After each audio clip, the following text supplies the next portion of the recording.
was here 2 years ago for the first time at the sustainability conference and was invited back, and certainly happy to be here. Antibiotics is obviously a key topic in the U.S.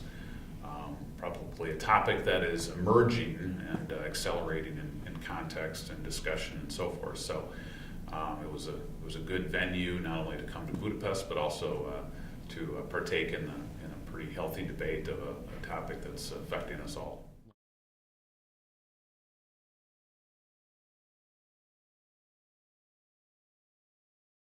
I don't think about antibiotic reduction in the context of targets because I think there are too many other things that can impact the attainability of antibiotic reduction to a target.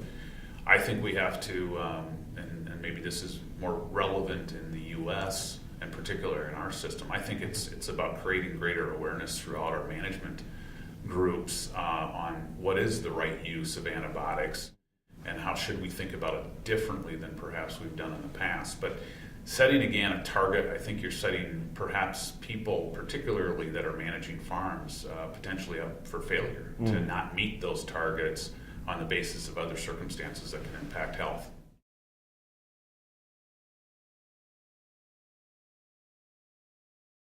A couple things. One, I think the growing of pigs without antibiotics can certainly be a goal, but is it legitimate? Does it take into context all of the other competing implications around animal welfare, the use of environmental resources, food safety, etc.? And I think part of what I struggle with the discussion of antibiotics is it's very one-dimensional. It's not comprehensive or holistic enough as it should be. So while I and our system believe in a reduction in antibiotic use, the question is to what end? When does it become compromising to other facets, animal welfare being a perfect example?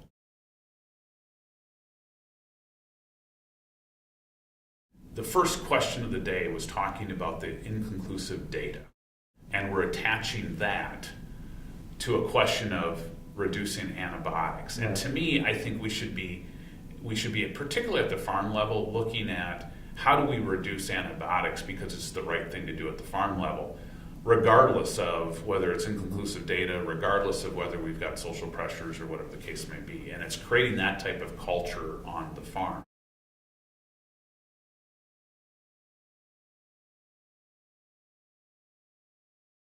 Nothing surprised me outside of, again, going back to the question of do we know the cause and effect relationship of things?